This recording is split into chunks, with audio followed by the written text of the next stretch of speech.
옛날에 미국 영부인이 그런 이야기를 했다네요. 죽음이 다가왔을 때 시험에 통과하지 못한 것에 대해 후회하지도 않을 것이고, 경주에서 이기지 못한 것에 대해서 후회하지도 않을 것이고, 거래를 성사시키지 못한 것에 대해서도 후회하지 않을 거라고요. 처음에 제가 그 말을 들었을 때 무슨 이야기인지 전혀 이해가 안 됐었는데, 요즘 들어서 저는 그 말이 무슨 이야기인지 뼈저리게 깨닫고 늘 후회로 가득 찬 하루하루를 보내는 중입니다. 오늘 제가 이야기할 사연은 함께하지 못했던 가족에 대한 깊은 후회에 관련된 이야기인 것 같아요. 이렇게 톡톡 사연을 보내게 된 이유 역시 후회로 가득 찬 제 인생을 누군가는 따끔하게 혼내주고 저도 조금은 마음을 내려놓고 싶다는 생각이 들어서예요. 이런 사연을 보내게 되면 욕을 먹을 게 뻔한데 그래도 제 나름대로 용기 내어 사연을 보내봅니다. 자식은 부모의 거울이라는 말이 있죠. 그런데 어렸을 때부터 제 인생의 목표는 절대 부모님 같은 사람이 되지 않는 거였어요. 제 거울이 되어주셔야 할 부모님은 배울 점이라고는 하나도 없는 사람이다. 저는 그렇게 생각했었거든요. 어렸을 때부터 풍족한 집에서 풍족하게 살아서 돈으로 뭐든 다 된다는 생각으로 악의 없이 사람을 비참하게 만드는 아버지와 모든 괴로움을 돈 때문에 눈감아주고 있는 엄마를 보면서 어찌 제가 거울처럼 그들의 모습을 따라해야겠다는 생각을 했겠어요. 가장이 돈만 벌어다 주면 됐지 뭘 더 해주길 바라는 거야. 그런 건 하루 종일 집에 있는 당신이 해야 맞는 일 아니야? 돈만 벌어다 주면 다 해요? 내가 분명히 이야기했잖아요. 애 졸업식이니까 일 하루 정도는 뺄 수 있지 않냐고. 당신이 이야기하면 휴가 하루 못 낼 직급도 아니고 그렇게 그게 어려워요? 그래, 그렇게 어려운 일을 하면서 벌어다 준 돈으로 지금 너도 내 딸도 편하게 지내고 있잖아. 그럼 된 거 아니야? 왜 이렇게 사람이 욕심이 많아? 그럼 나도 돈 벌지 말고 집에 들어앉아 있을까? 집에 들어앉아서 애 졸업식이고 학원이고 그렇게 다 따라다니면서 날백수처럼 집에 있길 바라는 거야. 스스로 돈 한 푼 벌어본 적 없으면서 뭐가 잘났다고 그렇게 유세야. 애만 낳고 나서 단체로 정신들이 어떻게 되는 건지. 됐어요. 그만해요. 애 들어요. 그 어린애는 방문에 귀를 대고 밤마다 부모님의 싸우는 소리를 고스란히 들으면서 자랐습니다. 어린 마음의 방향이 이상한 곳으로 굴절되었던 것 같아요. 당연히 무책임하고 저런 식으로 막말을 쏟아내는 아버지를 미워하는 것이 당연한 일이었는데 왜 저는 그걸 고스란히 참고 사는 저희 엄마 탓을 했었던 걸까요? 결국에 엄마 역시 아버지가 벌어다주는 돈을 놓지 못해서 아버지의 저런 잘못된 행동들도 다 참아주면서 지내는 거라고. 그런 엄마가 속물인 거라고. 저렇게밖에 살 수 없는 엄마를 이해하지 못했어요. 가족이 서로를 사랑하고 지키는 방법에는 많은 모습이 있다는 것을 모르고 저는 철없이 그렇게 엄마를 바라봤었네요. 그런 집에서 유년 시절을 보내고 성인이 되었을 때 엄마의 갑작스러운 졸혼 통보는 더욱 충격으로 다가왔습니다. 졸혼이라는 말 들어보셨어요? 졸업 혼인의 준말로 왜 요즘 유명한 연예인들도 졸업 선언을 해서 뉴스에 한동안 화제였는데 저희 부모님은 제가 성인이 되자마자 졸혼 통보를 하셨어요. 결혼을 졸업한다는 이야기로 부부가 이혼하지 않고 혼인 관계를 유지하면서 서로 간섭도 하지 않고 각자 자유롭게 독립적으로 사는 거래요. 저도 저희 부모님의 졸혼 선언 덕분에 이런 말이 있는지도 처음 알았어요. 정말 지치지도 않을까? 어떻게 저렇게 하루도 빠짐없이 열과 성의를 다해서 싸움을 하실까? 신기하기만 했던 저희 부모님이 제가 20살 성인이 되자마자 그렇게 이혼 서류에 도장만 안 찍었지 사실 이혼과 마찬가지인 생활을 하고 계세요. 너도 이제 성인이 됐으니까 알 건 알고 책임질 수 있는 상황들에는 책임지는 게 맞다고 생각한다. 나랑 너희 아버지가 얼마나 싸웠니? 나도 이제 너희 아버지랑 얼굴 맞대면서 사는 게 무슨 의미가 있는지 싶다. 그래서 우리는 결혼 관계를 졸업하기로 했어. 네가 성인이지만 앞으로 헤쳐나가야 할 일들이 많고 당연히 그 부분에 대해서는 부부가 아닌 부모의 마음으로 아버지도 지금과 똑같이 지원을 해주신다고 했어. 너도 이 부분에 대해서는 이해해라. 제 반응이 어땠냐고요? 당연히 더 듣지도 않고 벌컥 화를 냈죠. 처음 엄마에게 그 이야기를 들었을 때는 저희 부모님이란 사람들이 어떻게 이렇게 끝까지 이기적이고 본인들 생각만 할 수 있을까? 그런 마음이었어요.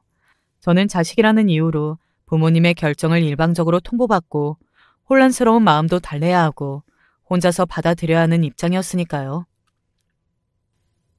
엄마는 왜 그렇게 이기적이야? 너희 아버지랑 살아보니까 맞지 않더라. 차라리 이혼을 해. 결혼이라고 어디 가서 사람들한테 이야기도 못해. 나 결혼할 때 어떻게 하려고? 아버지 노릇에는 전혀 관심 없는 아버지 손잡고 결혼식장에 들어가라고? 말이 좋아 결혼이지. 그냥 아버지가 이혼하고 위자료 주기 싫어서 그렇게 하자는 거 알겠다고 한 건 아니고. 자식을 그렇게 비참하게 만들어야 속이 시원하겠어?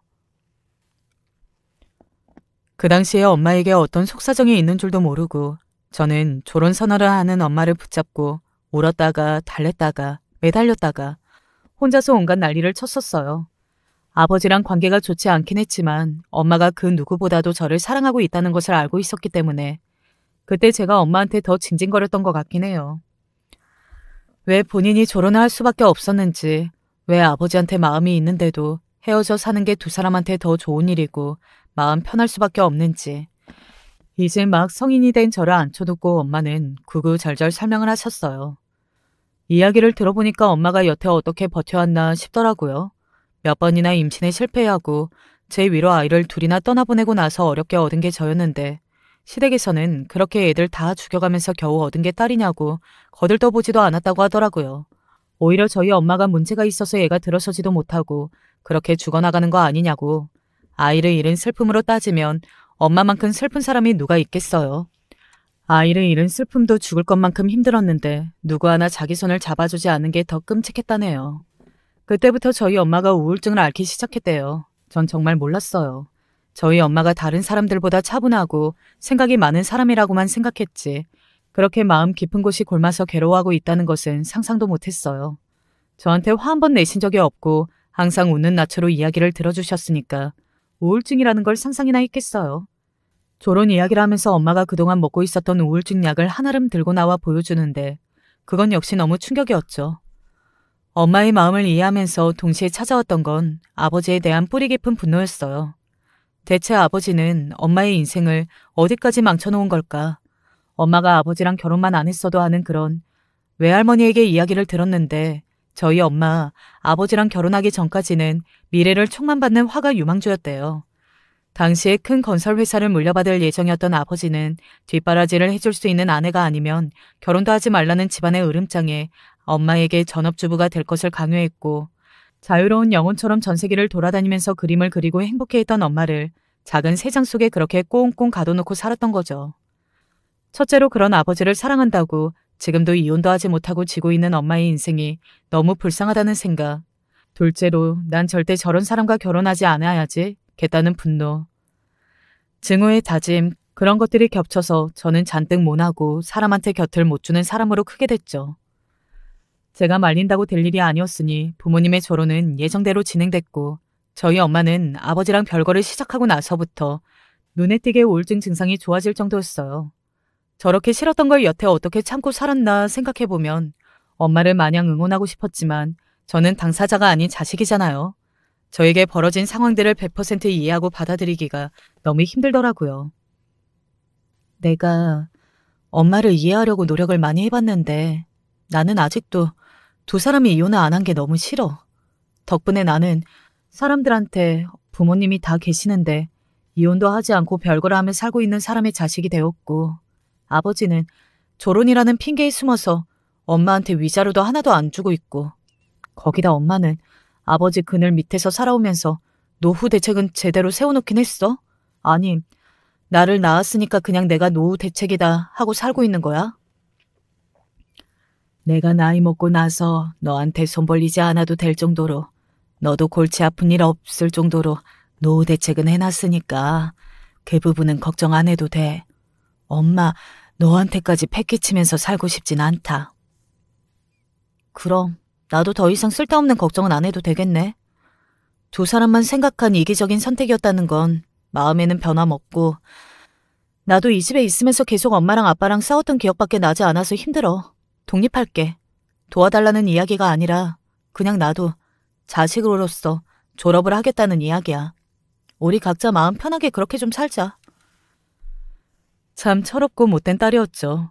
아무리 나아지고 있다지만 우울증이 걸린 엄마를 혼자 놔두는 게 얼마나 위험한 일인 줄 알면서도 제가 못 견디겠다는 생각이 들더라고요.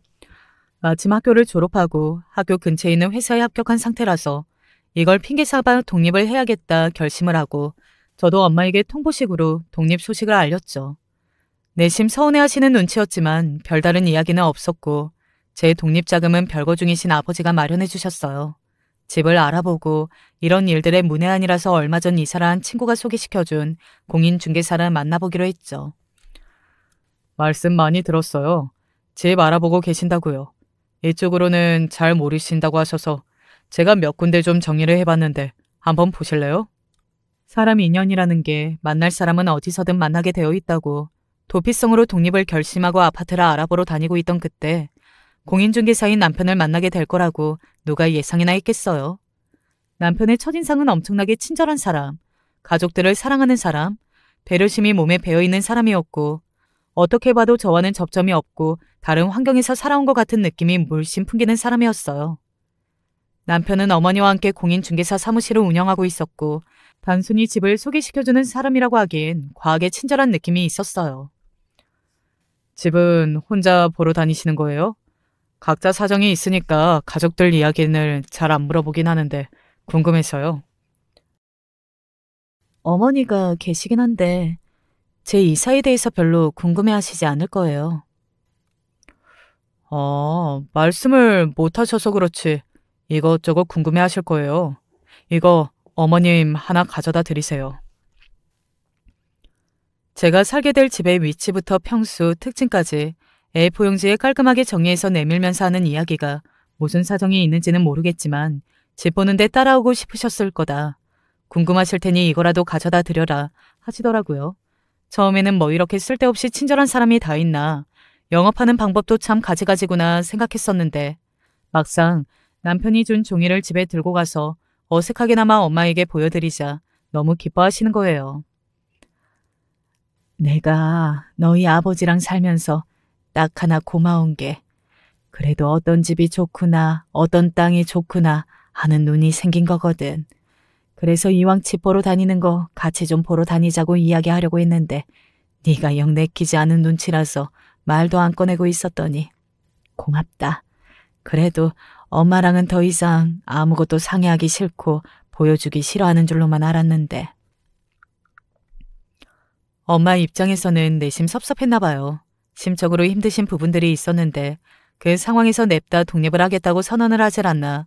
어디로 이사 갈 건지 안 알려준 사람처럼 이사 준비는 잘 되고 있냐, 어느 쪽에 아파트를 알아봤냐 이런 이야기를 꺼내셔도 저는 알아서 잘하고 있으니까 신경 쓸 필요 없다면서 괜히 민망해서 말을 돌렸었거든요.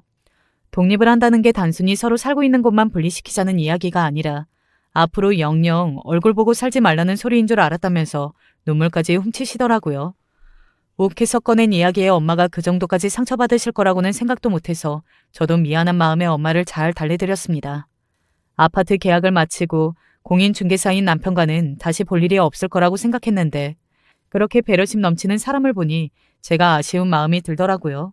한참을 고민하다 저장한 번호로 이것저것 고마운 게 많으니 밥이나 한 끼 같이 할 수 있냐 문자를 보냈는데 정말 1분도 안 돼서 바로 콜백이 오더라고요. 저 미영 씨 정말 마음에 들어요. 다짜고짜 전화해서 무슨 이야기냐 싶으시겠지만 제가 먼저 연락을 드리고 싶었는데 용기가 안 나서 연락을 못 드리고 있었거든요. 먼저 연락 주셔서 너무 고마워요. 오늘은 밥 먹고 내일은 영화 보고 그렇게 좋은 마음으로 만났으면 좋겠어요. 알고 보니 서로 마음이 있는 상태에서 둘 다 용기를 못 내고 있었던 거더라고요. 결혼하고 남편한테 다른 손님들한테도 그런 식으로 친절하게 대해주고 아파트 정리도 해주고 그러냐고 물어보니까 절대 아니래요. 마음이 있는데 어떤 식으로 표현할지 모르겠어서 자기도 나름대로 잔머리 굴려서 떠올린 방법이 그거라고 하더라고요. 어쨌든 그날 남편의 용기 있는 고백 이후로 저희는 급속도로 가까워지기 시작했습니다. 처음 제안한 대로 정말 밥도 먹고 영화도 보고 좋은 마음으로 만나기 시작하니 어느덧 결혼 이야기가 오갈 정도의 사이로 발전하게 되었어요. 전 사실 부모님의 결혼 실패를 보면서 결혼을 해야겠다는 생각을 전혀 하지 못했습니다. 어떤 남자를 만나도 저희 아버지 같을 것 같다는 걱정이 앞섰거든요. 지금이야 저한테 둘도 없이 잘해주는 이 남자가 몇십 년 같이 살다 보면 의무적으로 집에 돈이나 따박따박 가져다주는 그런 기계적인 우리 아버지가 되어 있지 않을까 생각하니 결혼 생각이 훨훨 날아가더라고요. 그런 제가 결혼을 결심하게 된 계기는 저희 엄마였습니다. 정확하게 말하면 남편 덕분에 좋아진 엄마와의 관계였어요. 사연 들어보시면 아시겠지만 제가 그렇게 살가운 성격이 못 돼요.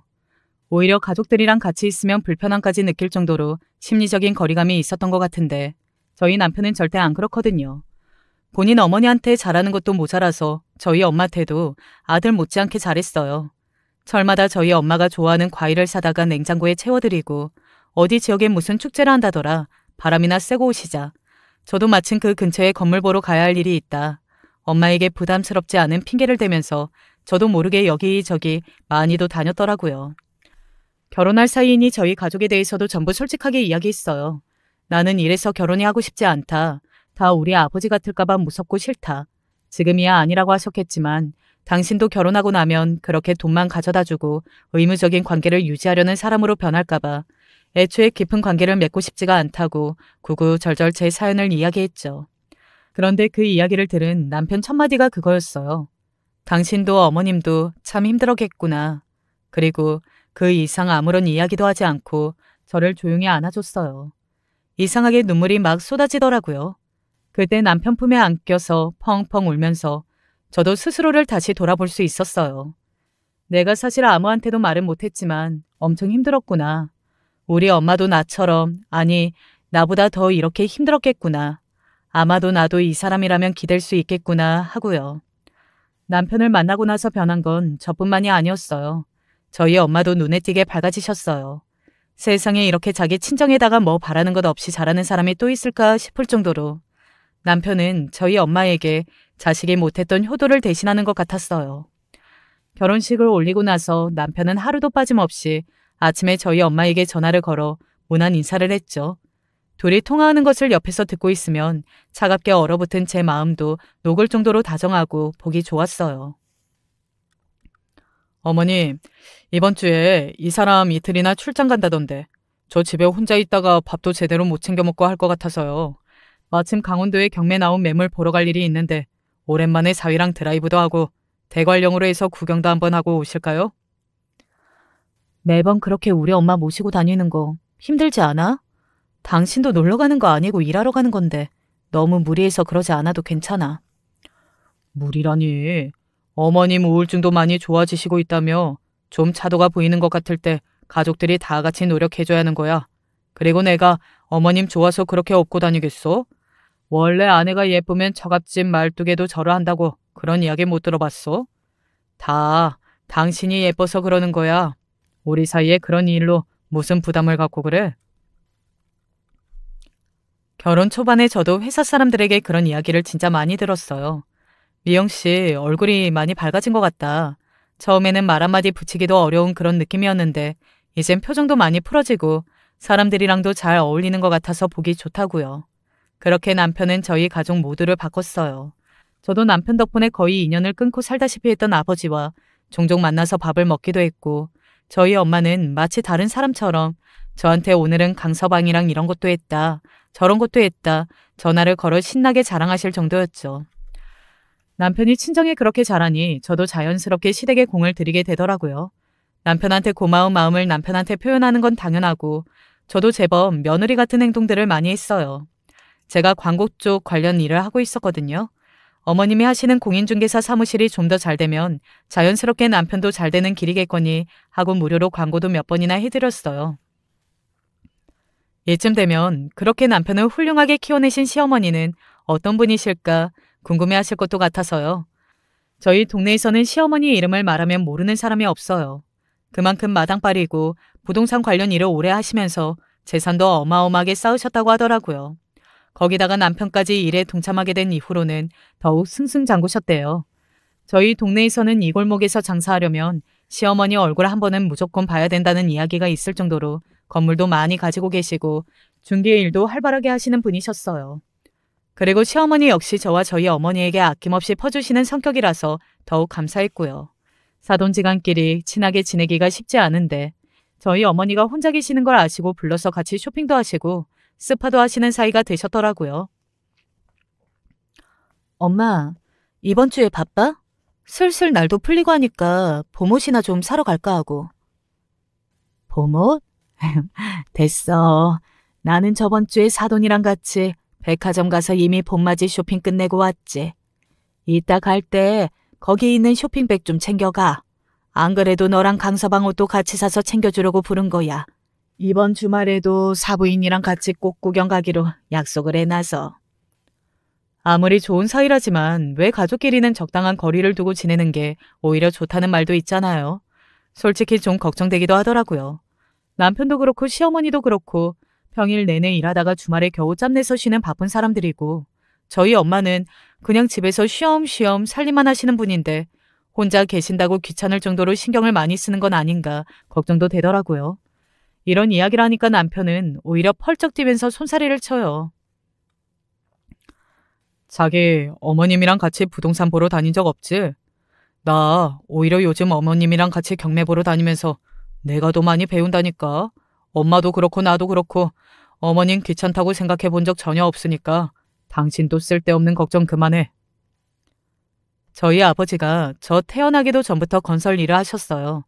현장이 생기면서 지역 상관없이 여기저기 옮겨 다녀야 하는 아버지 일의 특성상 어머니도 빠르면 3개월에 한 번, 1년에 한 번씩은 아버지랑 같이 거처로 옮겨가면서 거기서 새로운 살림을 꾸리셨대요. 저희 엄마가 입버릇처럼 하는 이야기가 있는데 그래도 아버지 만나고 제일 좋았던 게 여기저기 다니면서 땅 보고 건물 보는 눈은 좋아졌다고 그런 이야기를 하시거든요. 저는 엄마가 그런 이야기를 할 때마다 맨날 집에만 있으면 구박하고 자랑할 만한 일도 별로 없으니까 그냥 하시는 소리인가 보다 했는데 남편 이야기를 들어보니까 마냥 실없는 자랑은 아니었던 것 같더라고요. 모든 게 완벽했어요. 더할 나위 없이 행복한 나날들이었죠. 한 사람을 만나는 것만으로 이렇게 인생이 송두리째 바뀔 수 있는 경험을 할 수 있을지 몰랐어요. 늘 피하고만 싶고 이해가 되지 않았던, 그래서 20년이 넘는 세월을 부정하느라 있었던 가족이라는 게 어느 순간 저에게도 남들과 평범한 소중한 존재로 느껴지더라고요. 모든 건 그 사이에서 애를 써가며 연결고리의 역할을 하던 남편 덕분이었습니다. 제가 모든 일을 겪고 나서 단 하나 이것만은 진실이겠지라고 믿고 싶었던 게 바로 이 시간들이었어요. 진심을 다해서 서로를 이해했던 이 시간들이요. 제가 모르는 시간들 외에도 남편과 시어머니는 저희 엄마와 가깝게 지내면서 오히려 가족인 저보다 더 아끼고 신경 쓰는 모습을 보여주셨었죠. 하지만 그런 저의 완벽한 행복은 얼마 가지 않아 송두리째 산산조각이 나고 말합니다. 그것도 제가 더할 나위 없이 믿었던 저희 시댁 식구들을 통해서 말입니다. 제가 엄마의 행동을 의심했던 건 어느 날 엄마에게 걸려온 의문의 전화 한 통으로부터 시작됐어요. 엄마는 제가 일을 하고 있는 시간을 잘 알고 회사에서 집안일로 방해받는다는 것을 너무 잘 알고 계시는 분이기 때문에 그 시간엔 저한테 절대 전화를 하지 않으세요. 진동소리가 끊이지 않고 계속되어 꺼내든 핸드폰에 떠있는 엄마의 이름이 그래서 저한테 굉장히 낯선 광경이었습니다. 전화를 받고 이어지는 엄마의 이야기는 더욱 납득하기 어려웠어요. 이 시간에 무슨 일이야? 나 회사인 거 알잖아. 무슨 일 있는 거야? 분명 엄마한테 걸려온 전화가 맞는데 수화기 넘어 이어져야 할 엄마의 목소리가 들리지 않길래 저는 전화가 끊겼나? 하고 몇 번이고 다시 확인했어요. 그런데 엄마가 대뜸 그러는 겁니다. 너 혹시 여유 자금으로 모아둔 돈 좀 있니? 순간 가슴이 덜컹하더라고요. 저희 엄마가 아무리 아버지와 결혼 이후 일을 안 하셨다고 하더라도 어머니 노후 대비는 할 수 있을 정도로 아버지가 주신 돈도 있고 개인 연금까지 들어두셔서 돈 부분에 있어서는 제가 걱정할 일이 전혀 생기지 않을 거라 장담했었는데 뜬금없이 전화해서 모아둔 돈이 있냐고 물어보니 뭔가 문제가 생겼다는 것을 직감했죠. 시집간 딸한테 모아둔 돈이 어딨어. 엄마, 혹시 무슨 사고라도 친 거야? 그런 거 아니야. 내가 괜한 소리를 했다. 얼른 끊어. 별일 아니라고 얼버무리며 전화를 끊으시길래 처음엔 그래, 뭐 급하게 쓰실 돈이 있으셨나 보다. 이따 퇴근하고 나면 무슨 일인지 확인해보고 큰 돈이 아니라면 이야기를 들어보고 해결해 드려야겠다 생각하고 있었거든요. 그런데 퇴근도 하기 전에 연달아 저희 아버지에게 전화가 오는 겁니다.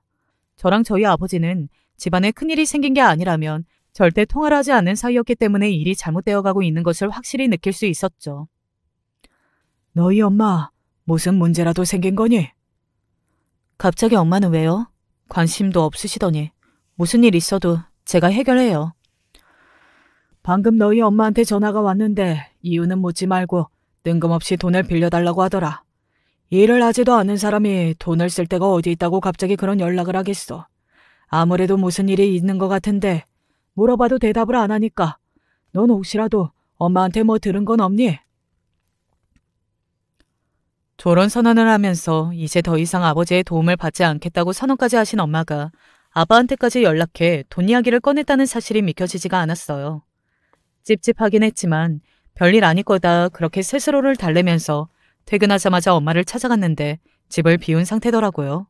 바로 전화를 했죠. 지금 어디야 대체? 대체 무슨 사고를 쳤길래 아버지한테까지 전화해서 손을 벌리냔 말이야. 그리고 그 사고를 쳐놓고 지금 또 어디로 사라진 거야? 괜한 걱정시켜서 미안하다. 별일 아니니까 정말 걱정하지 않아도 돼. 이야기와 달리 엄마의 목소리는 낮게 떨리는 것 같았지만 이모네 집은 지금 당장 운전을 해서 찾아가기에도 너무 먼 거리라 찝찝했지만 그대로 집으로 돌아왔어요.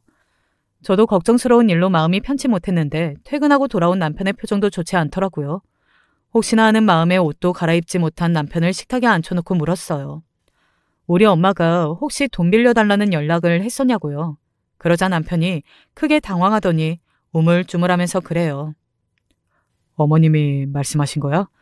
안 그래도 나 지금 그 일 때문에 골치 아프게 생겼어. 당신한테도 그 이야기를 꺼냈다고? 당신은 또 그걸 빌려준 거야? 대체 그렇게 중요한 이야기를 나한테 안 하고 왜? 한숨을 푹푹 쉬면서 제 앞에 앉아 시작한 남편의 이야기는 더욱 믿기지 않았습니다. 이 모든 게 저희 엄마의 부동산 투기로 일어난 사고라는 이야기였습니다. 남편이 바람 쐴 겸 겸사겸사 저희 엄마를 모시고 여러 지역을 다니면서 함께 경매 매물도 보고 땅도 보고 그랬답니다.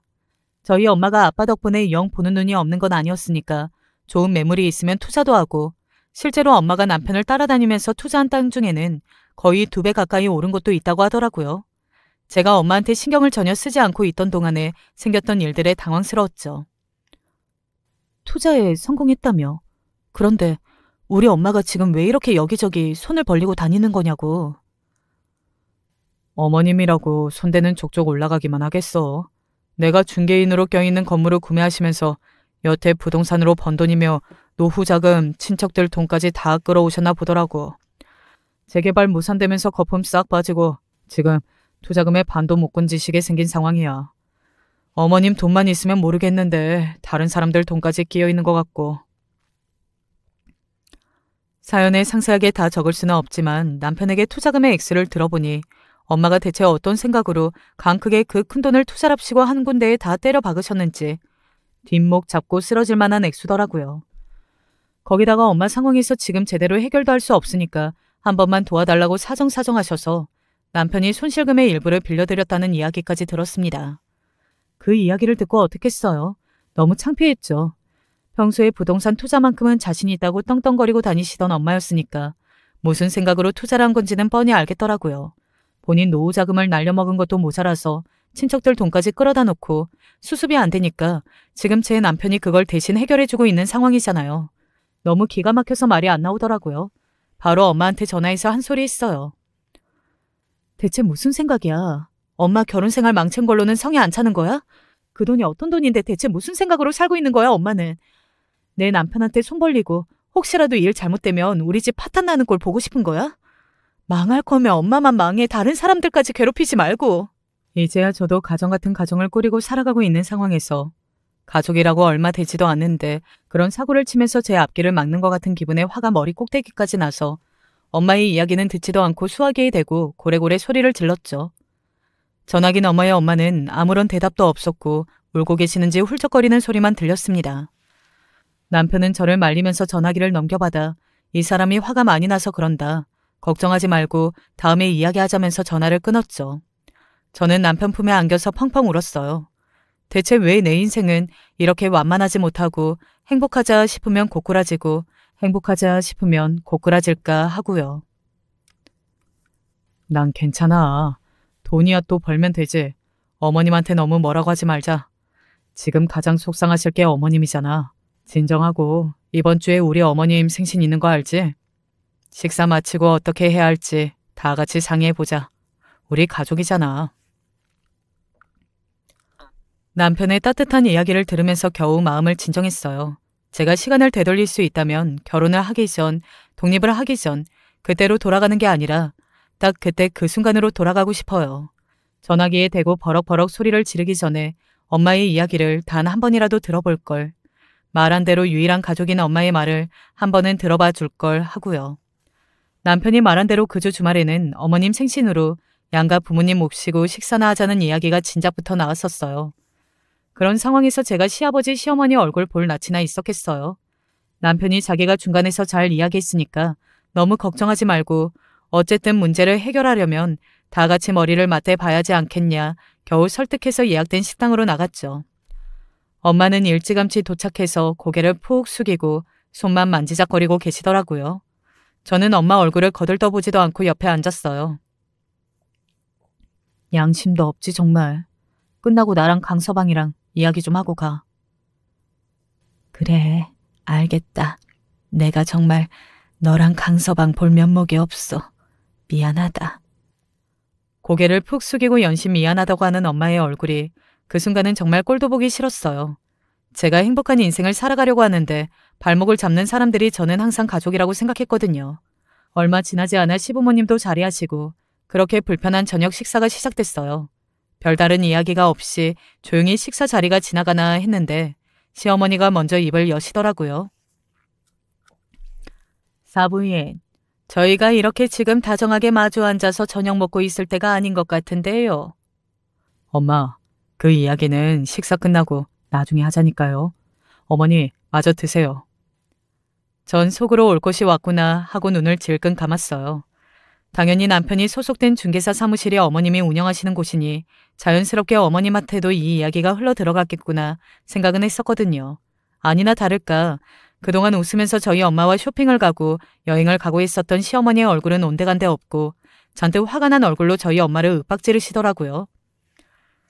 비싼 밥 먹고 그런 이야기 해봤자 온치기나 더 하겠어? 사부인이 지금 저희 애뿐만 아니라 제 회사에 얼마나 큰 손실을 끼쳤는 줄 아세요? 사위가 장모님 사고 치면 뒤 닦아주는 사람도 아니고 문제는 사부인이 다 일으키고 왜 고생은 우리 아들이 다 하냔 말입니다. 어머님, 화가 많이 나신 건 알겠는데 그만하세요. 왜? 듣기 싫니? 그런 사고를 쳐놓고 이런 이야기 앉아서 하나 못 들을 정도면 갈라서라. 사부인, 똑똑히 들으세요. 사부인이 이거 제대로 처리 못하시면 자식들 갈라놓는 거예요. 아시겠어요? 제발 우리 아들 피 좀 그만 빨아먹으세요.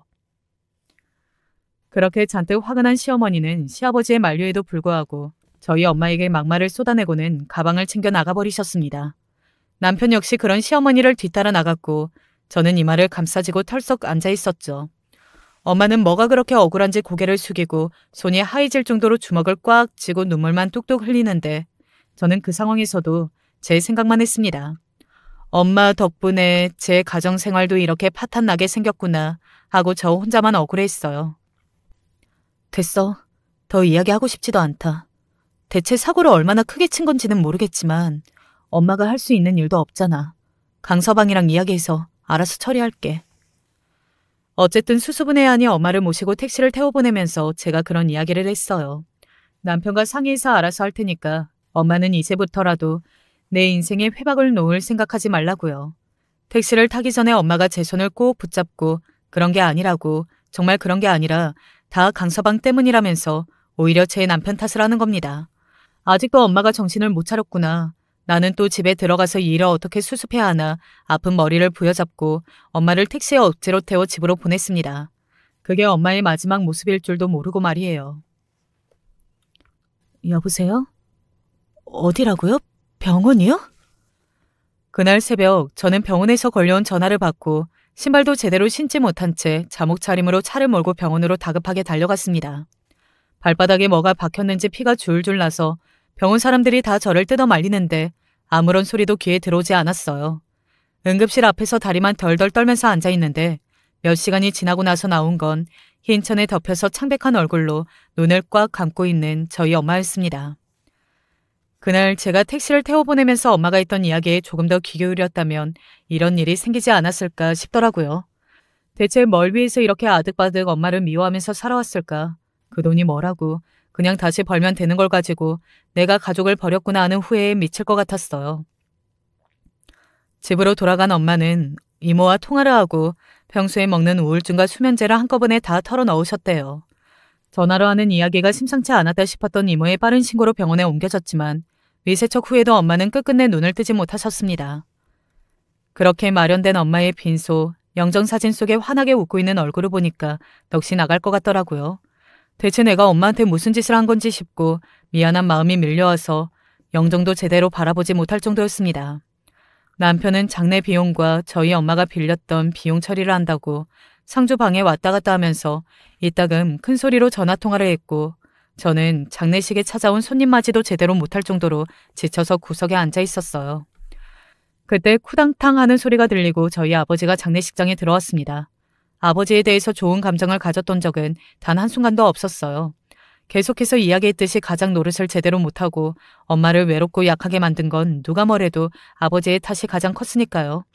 그런 아버지가 엄마의 부고 소식에 이성을 잃고 뛰어 들어올 거라곤 상상도 하지 못했습니다. 엄마의 영정 앞에 엎드린 아버지는 짐승처럼 울부짖으시더라고요. 그 모습을 보고 저도 주먹으로 가슴을 퍽퍽 치면서 눈물만 흘렸습니다. 너희 엄마 절대 무슨 일이 있어도 스스로 목숨을 끊을 사람은 아니야. 적어도 네가 살아있는 동안에는 무슨 수를 써서라도 꾸역꾸역 살면서 버텼을 사람이라고.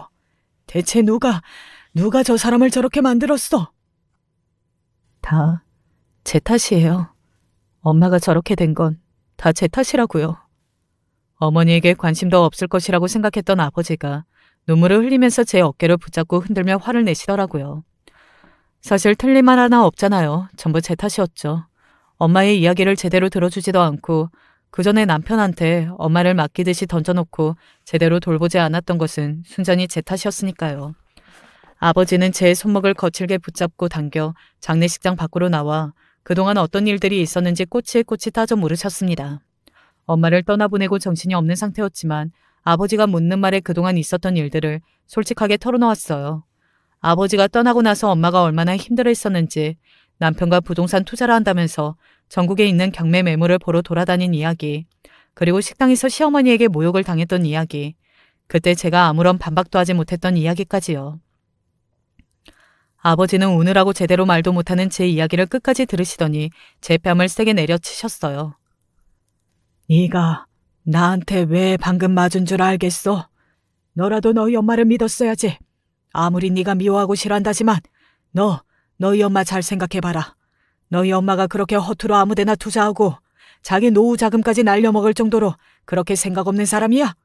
네가 방금 맞은 건 너도 그 사람들이랑 똑같이 너희 엄마 말을 믿어주지 않았으니까. 그래서 너도 너희 엄마를 그런 사람 취급한 거니까 아버지로서 매를 든 거다. 억울해하지 말아라. 맞은 뺨이 아프고 아버지가 왜 나를 때리는지 억울한 생각이 들어서가 아니라 정말 아버지 말씀이 하나 틀린 게 없다는 생각이 들어 저도 눈물을 펑펑 흘렸습니다. 아버지도 어쩌면 좋냐고 저를 끌어안고 우셨죠. 그렇게 3일장이 끝나고 엄마를 납골당에 모시고 온 후에 저는 집이 아닌 아버지의 사무실로 발걸음을 옮겼습니다. 아무리 생각해도 너희 엄마가 그럴 사람이 아닌데 너야 의심하고 싶지 않겠지만 너희 시어머니 그리고 네 남편 이 두 사람이 한 통 속이 아니고서야 그럴 수 없다는 게 내 결론이다. 끝까지 눈 가리고 네 가족 지키고 싶으면 지금이라도 그만둬. 아버지는 어머니에 대한 굳은 신뢰가 있으셨어요.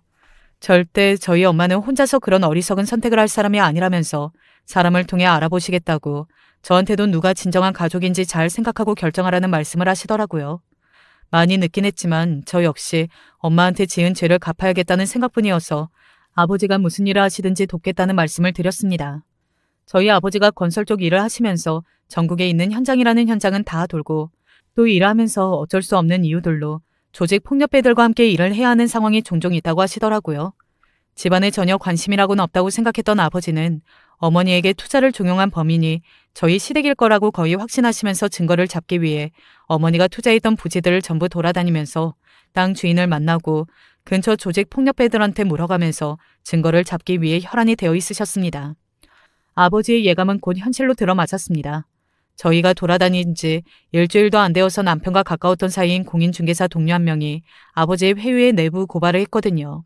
이번에 제대로 된 큰 건수를 물었다고, 술을 마시면서 그렇게 자랑을 했다고. 대체 무슨 건이냐고 물어보니까 자기 장모님한테 작업을 치고 있는 중이라고 이야기했답니다. 자기도 이건 좀 아니다, 이러다 큰일 치르겠다 싶어서 술자리에서 몰래 녹음기를 켜고 녹음을 했었대요. 저도 그냥 모른 척하면 그만이죠. 그러라고 비싼 술 사정하면서 자기 자랑을 그렇게 늘어놨던 건데요. 그래도 저도 사람인데 상도덕이라는 게 있지 않습니까? 형수님, 정말 죄송합니다. 그때 말렸어야 됐는데 그렇게까지 인간 됨됨이 덜 된 사람일 줄 알았겠습니까?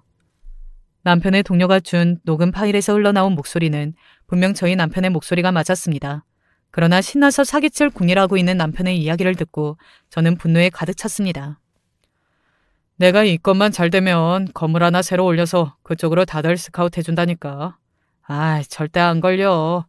우리 마누라 장모님이랑 사이 안 좋은 건 너네도 다 알잖아. 노인네 몇 번 차 태워서 여기저기 다니니까 내 자식 같다고 그러면서 깜빡 죽더라니까. 처치곤란인 땅들이 있으면 리스트 쫙 뽑아서 나한테 보내줘. 내가 알아서 처리할 테니까. 우리 엄마가 제일 신났어. 아주 부자 되겠다고. 남편과 시어머니는 전문적인 투기꾼이었습니다. 헐값에 땅을 사들여서 자기들끼리 거래를 해 금액을 부풀리고 재개발이 된다는 핑계로 땅값이 어마어마하게 오를 거라며 쓸모없는 땅을 파는 식으로 저희 엄마뿐 아니라 여러 사람들에게 비슷한 사기를 쳐왔더라고요. 그런 줄도 모르고 사위가 늙은 장모를 데리고 여기저기 다녀주는 게 얼마나 고맙냐면서 저한테 마르고 닳도록 칭찬을 하던 엄마의 얼굴이 떠오르니 아버지와 저는 완전히 뒤집혔죠. 어떻게 해도 분이 풀릴 일은 없으니까 나머지 뒤처리는 아버지가 해주세요. 잘못한 거야 제가 훨씬 더 많은 거 알지만 저도 자식으로서 아버지한테 마지막으로 부탁드리는 거예요. 제가 어떻게 했냐고요? 주유소에서 기름을 말통으로 사서 시어머니의 가게로 향했습니다. 1층에 있는 직원들은 제 얼굴을 알고 있으니까 이 시간에 여긴 어쩐 일이냐면서 응대를 하려고 다가왔고 저는 통을 엎어 바닥에 기름으로 흥건하게 만들었어요. 다 같이 죽기 싫으면 말리지 말고 당장 나가세요. 직원들은 혼비백산에서 자리를 뜨고 코를 찌르는 기름 냄새에 2층에 있던 시어머니와 남편도 달려 나오더라고요. 너 이게 지금 뭐 하는 짓이야? 아줌마 때문에 우리 엄마도 자살했잖아. 둘이 그렇게 사기치고 다니는 거 내가 모를 줄 알았어? 우리 엄마 뜨거운 것도 싫어해서 겨울에 보일러도 안 켜고 사시는 분인데 얼마나 뜨거웠을까. 내가 아줌마랑 아줌마 아들도 똑같이 만들어줄 거야. 알았어? 여보 진정하고 내 이야기 좀 들어봐. 제 팔다리에 매달려서 자기들이 잘못했다면서 자기 이야기 좀 들어봐달라는 걸 다 뿌리치고 저는 가게에 서서 미친 사람처럼 통을 휘두르면서 남편과 시어머니를 패고 가게에 있는 집게들을 다 때려 부수고 있었어요. 일단 인간들 때문에 우리 엄마가 대체 무슨 일을 당했는지 돌이켜볼수록 화가 치밀어 올랐죠. 그때 누군가 제 팔을 붙들어 말렸습니다. 저희 아버지였어요. 이제 됐어, 그만해. 너희 엄마도 네가 여기서 더 이상 망가지는 건 원치 않으실 거다. 뭐들 보고 있어. 저 두 년놈들 재판에 기어 나와도 좋으니까 숨만 붙을 정도로 처리해. 아버지와 함께 들어온 마스크를 낀 용역 깡패들이 제가 못다한 일을 대신 처리하는 동안 저는 아버지의 차를 타고 집으로 돌아갔습니다. 차 안에서 그동안 남편과 시어머니가 해왔던 악행들을 보니 사연을 쓰는 종이가 모자랄 정도로 입이 떡 벌어지게 많더군요. 보통 저희 어머니처럼 외롭고 사람을 그리워하고 재산을 어느 정도 가지고 있는 노인들한테 일부러 접근해 조직적으로 몇 년 동안이나 사기를 쳤었답니다. 그것도 모르고 애먼 사람을 원망했던 제 자신이 저도 너무 후회스러웠어요. 재판에 나올 정도만 엉망을 만들라는 아버지의 주문처럼 시어머니와 남편은 피떡이 되어 재판장에 나왔고 그쪽 변호사 역시 저희가 들이민 증거에 도저히 변호를 못하겠다며 사표를 쓰고 도망친 상태입니다. 너무 오랜 시간 동안 나쁜 짓을 저질렀기 때문에 높은 형량을 피하기는 어려울 거라고 하더군요. 그렇다고 해서 저희 엄마의 한이 다 풀어질까 싶긴 하지만 그건 또 남아있는 저의 몫이다 생각하고 받아들이려 합니다. 생각하는 것만큼 속 시원한 마무리가 아닐 수 있겠지만 저는 이렇게 제가 잘못한 것들 어딘가에 털어놓고 반성하고 싶은 마음이 컸습니다. 평생을 원망만 가득하게 살았는데 남은 인생은 후회만 가득 안고 살아갈 수 없으니까요. 엄마를 지키지 못한 그 죗값은 제가 앞으로 살면서 어떻게든 갚아 나가보자 합니다. 제가 이야기를 시작하며 말씀드렸던 것처럼 가족과 함께하지 못한 시간들이 후회로 남지 않도록 적어도 이 이야기를 듣는 분들께선 저와 같은 후회를 하지 않으셨으면 합니다. 안녕하세요. 서울 광진구에 거주하고 있는 40대 초반의 여성입니다. 단도직입적으로 이야기하자면 저는 시댁에서 손위동서와 가장 사이가 좋지 않습니다. 대부분 결혼하고 나면 시어머님과 갈등이 많다고 하던데 저는 도리어 시어머님과는 사이가 좋고 손위동서와의 갈등으로 인해 항상 스트레스를 받았던 것 같아요. 저희 손위동서에 대해 잠시 이야기하자면요. 저와 남편 그리고 손위동서는 모두 동갑내기입니다. 아주버님께서 우리보다 4살이 많으셔요. 아주버님 내외가 저희보다 3년 정도 빨리 결혼을 했는데요. 시부모님께서 평생 아들 둘만 키우다 보니까 손위동서가 집안에 들어오고 나서 딸이 생긴 것처럼 정말 잘해줬나 봐요. 손위동서는 부모님께서 어렸을 때 모두 교통사고로 돌아가셔서 조부모님 밑에서 자라왔는데요. 성인이 되고 나서 조부모님까지 모두 돌아가시고 외롭게 홀로 지내셨더라고요. 그래서 시부모님께서는 그런 손위동서의 집안 환경을 안타까워하시고 친정집이 되어주고 싶으셨는지 손위동서가 시댁을 불편해하지 않도록 이런저런 배려를 많이 해주신 것 같았습니다. 예를 들자면 시댁에 방문했을 때 시집살이는커녕 시어머님께서 친정엄마처럼 음식도 직접 모두 차려주시고 손위동서는 뒷정리만 간단하게 하는 정도로 편하게 쉬다 갔다고 하더라고요. 그리고 워낙 아주버님께서는 무뚝뚝하시고 말수도 적으신 편인데 손위동서가 애교가 많고 제잘거리다 보니 그동안 시부모님의 예쁨을 더 받았었던 것 같습니다. 그런데 남편이 저와 결혼하겠다고 시댁에 인사를 시키러 데리고 왔는데 시부모님께서 저를 보고 둘째 딸을 얻은 것 마냥 좋아하시고 관심과 애정을 주시니 손위동서 입장에선 시기 질투가 났나 봐요. 처음 시댁에 인사 갔었을 때 일인데요. 시댁 식구들과 인사를 나누고 식사를 마친 뒤 손위동서가 설거지를 하려고 하자 제가 도와드리러 부엌에 갔을 때였습니다. 단둘이 있다 보니 손위동서가 저에게 이런저런 말을 먼저 걸어주더라고요. 저랑 동갑이라고 들었어요. 그래도 제가 손윗사람이니까 형님이라고 깍듯하게 이야기해야 하는 거 알고 있으시죠? 저희 시부모님께서 겉으로는 다정다감하고 부드러워 보이셔도 은근히 엄하시고 형제간 서열을 중요하게 생각하세요. 그러니 당연히 며느리 서열에도 엄격하실 거고요.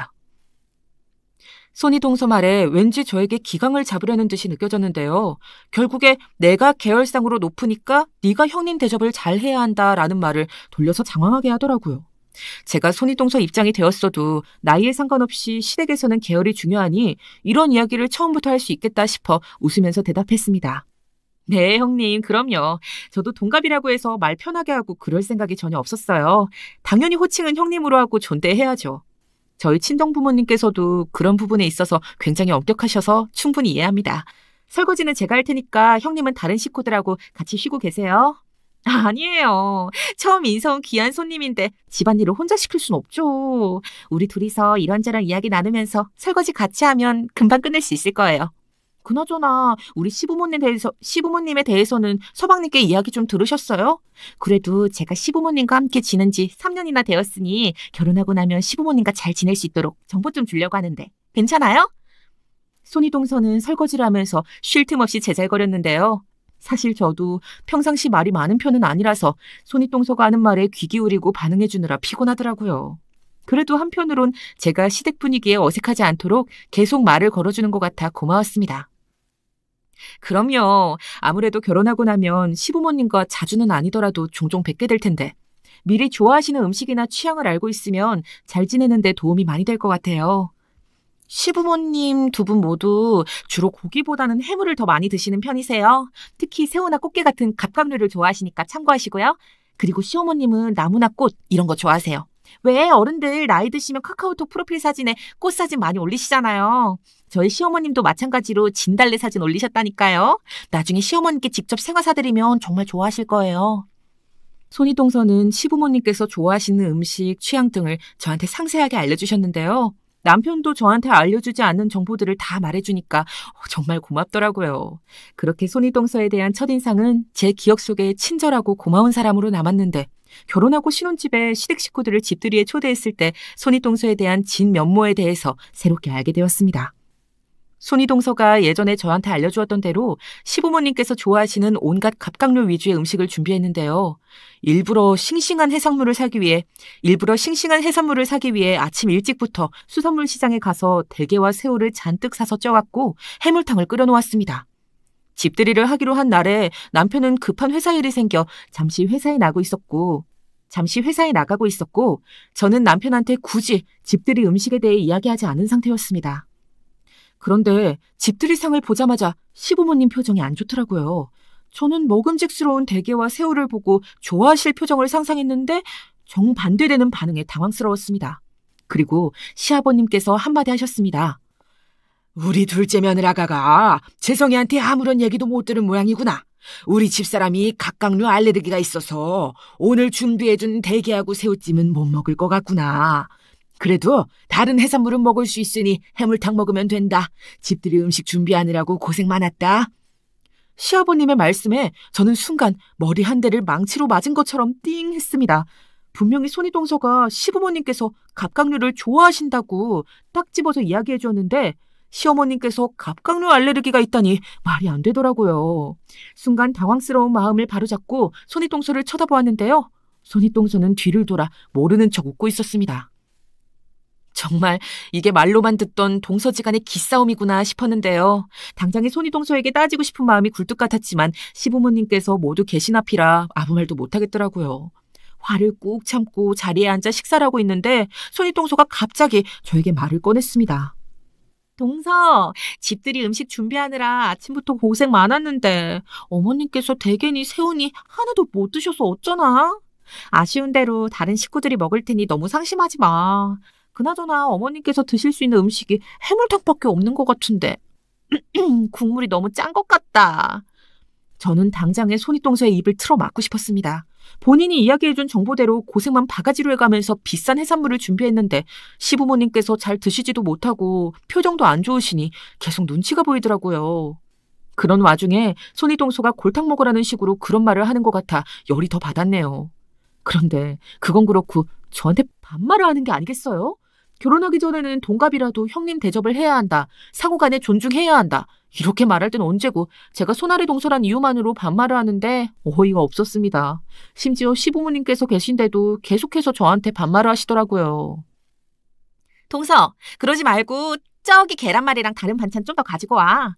해물탕까지 짜서 메인 음식은 먹기 글렀네. 어머님, 아버님께서 드실 음식이 없어서 젓가락만 잡으시고 계속 고민하시잖아. 갑각류 알레르기가 있다고 하신 시어머님께서도 저한테 괜찮다며 남아있는 반찬들과 식사를 잘하고 계시는데 손이동서가 계속 저한테 시비를 걸었습니다. 안 그래도 꾹 참고 있었는데 불난 집에 기름을 붓더라고요. 그런데 그때 가만히 손이동서의 말을 듣고 있던 시어머님께서 한마디 하셨습니다.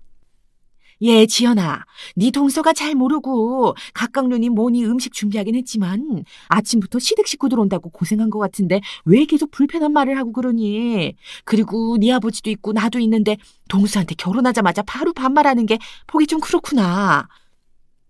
저는 속으로 시어머님 감사합니다를 외쳤는데요. 시어머님께서도 손이동서가 저에게 반말을 하며 기분 나쁜 말들을 하는 게 듣기 거북하셨는지 제 편이 되어주어 대신 뭐라고 해주시더라고요. 그리고 손이동서는 시어머님의 말에 기분이 상했는지 바로 시무룩해져서는 아무 말도 하지 않았습니다. 그렇게 식사를 하는 도중 남편이 들어왔는데요. 회사 일이 너무 늦어져 미안하다면서 현관문 앞에 놓여있던 장미꽃 한 바구니를 들고 들어왔습니다. 그리고 저한테 귓속말로 혹시 시부모님 드리려고 준비한 거냐고 물어보더라고요.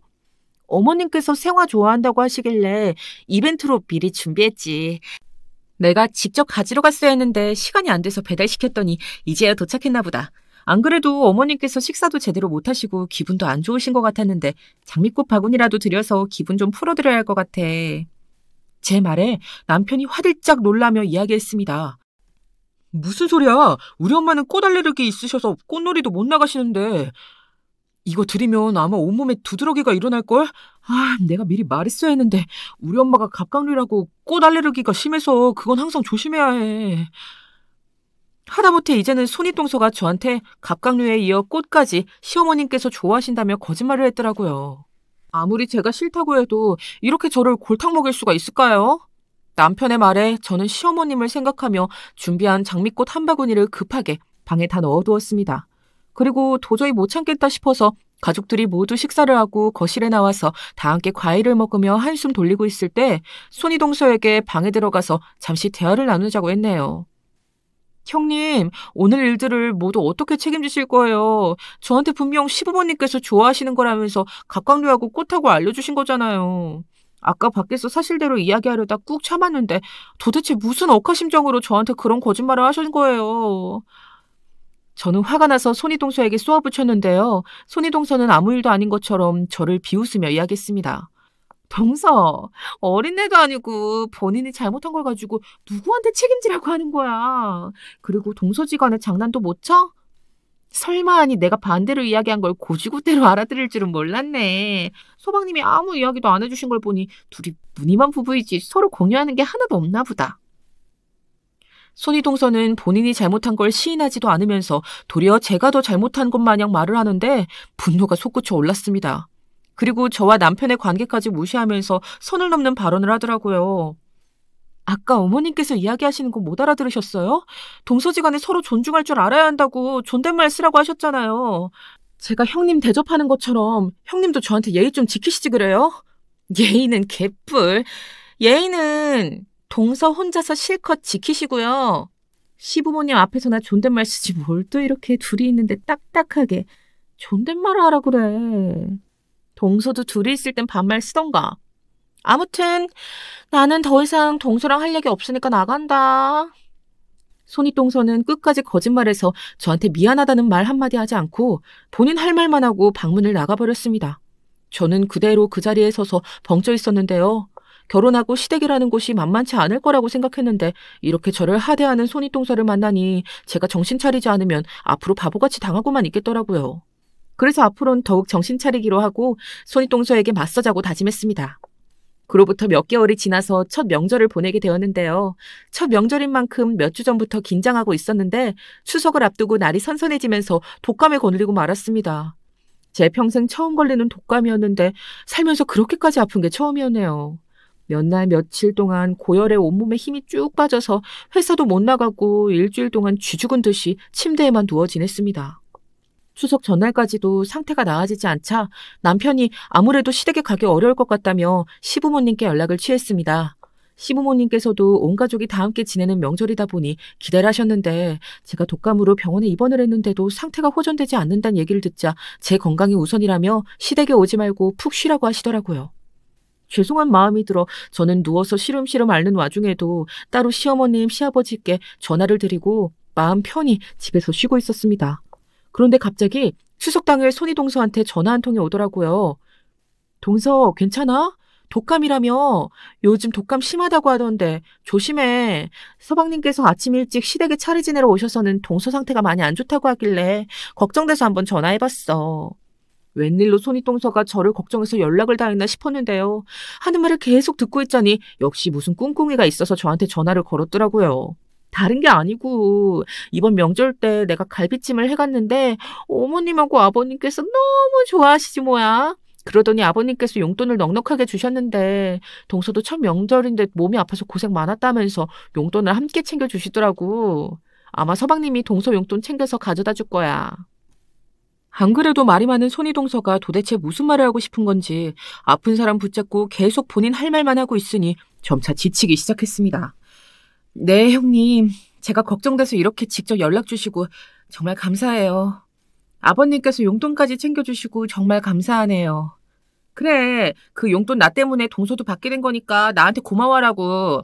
시아버님께서 명절이라고 그냥 용돈을 챙겨주신 게 아니고 내가 이뻐서 용돈 챙겨주시는 김에 동서한테 안 주기도 그렇고 동서는 내 덕에 곁다리도 용돈 받게 된 건 줄 알아. 손이동서는 결국 본인 때문에 시아버님으로부터 용돈을 받게 되었으니 감사 인사를 하라고 저한테 전화를 걸었던 겁니다.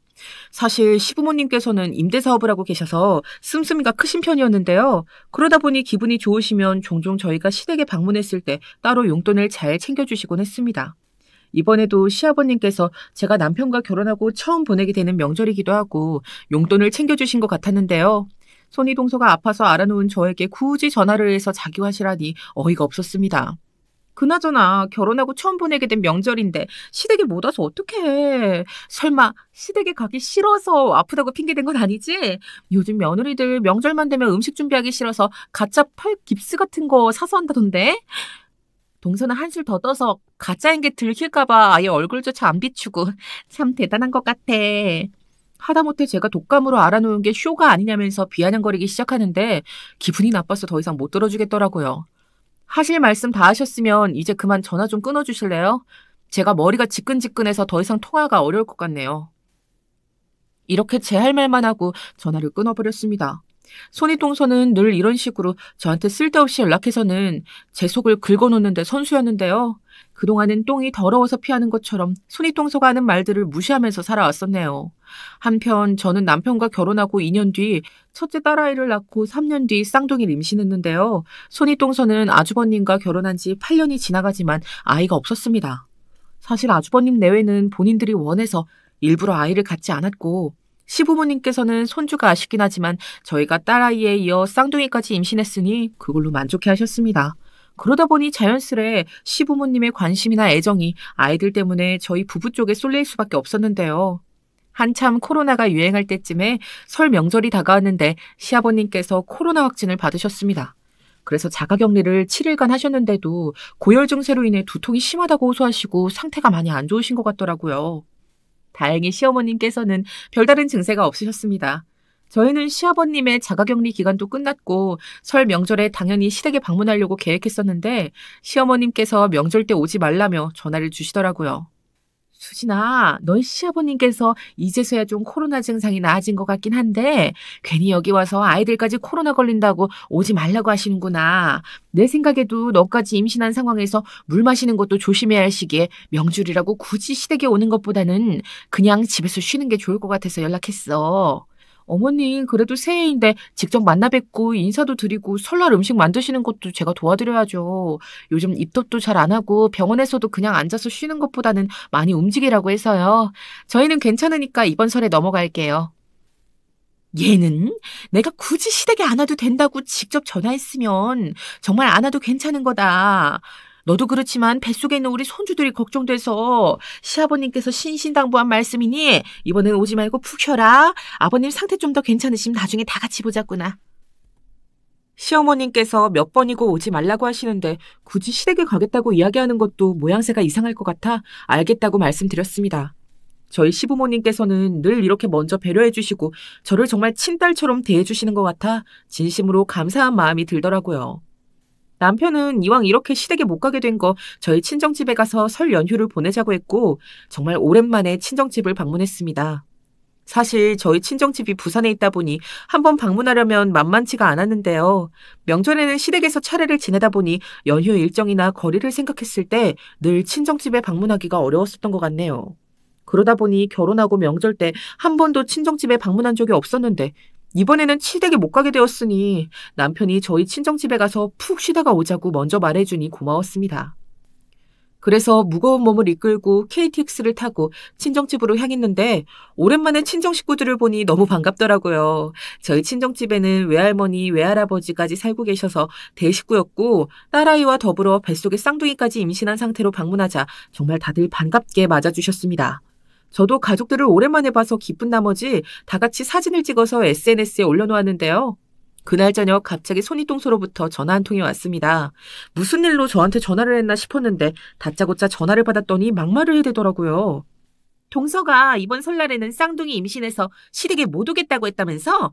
몸이 무거워서 힘들다면서 친정에 갈 힘은 있었던 거야? 적어도 형님이 나한테 미리 연락이라도 했었어야 하는 거 아닌가? 시댁에 오지 말라고 이야기 꺼낸 건 시어머님이었고 친정집에 가자고 한 건 남편이었는데 왜 제가 손이동서로부터 그런 전화를 받고 안 좋은 소리를 듣고 있어야 하는지 모르겠더라고요. 결혼하고 처음으로 명절에 친정집에 와서 가족들과 행복한 시간을 보내고 있었는데 손이동서의 전화 한 통에 한순간 마음이 상해버렸습니다. 시댁에 가든 말든 제가 왜 형님한테 연락을 해야 하는데요.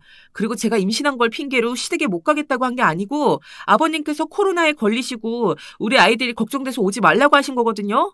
저한테 시비 거시려고 연락하신 모양인데 똑바로 알고 이야기하세요. 나중에 알고 보니 시어머님께서 아주버님 내외에게는 설날에 떡국 한 그릇 같이 먹자고 시댁에 오라고 연락하셨다고 하더라고요. 손이동서도 설날이니 당연히 시댁에 가는 걸로 생각하고 있었지만 당일 시댁에 가보니 저희 부부가 오지 않은 걸 보고 화가 났던 모양입니다. 그래서 시어머님께 동서와 본인을 대놓고 차별하는 거냐, 본인은 친정이 없다고 무시하는 것도 아니고 설날에 일하러 오라고 부른 거냐 등 따지고 들었다고 합니다. 시어머님께서는 제가 임신 중이기도 하고 시아버님 증상 때문에 아이들이 걱정돼서 오지 말라고 이야기했다면서 이번에 아주버님 내외도 시댁에 오지 말라고 하려 하다가 손이동서가 친정집도 없는데 쓸쓸하게 설날을 보내게 되는 게 마음에 쓰여 그냥 떡국 한 그릇 먹여 보내려고 했다고 하시더라고요. 그런데 손이동서가 제가 오지 않자 심통이 잔뜩 나서 전화를 했던 것 같습니다.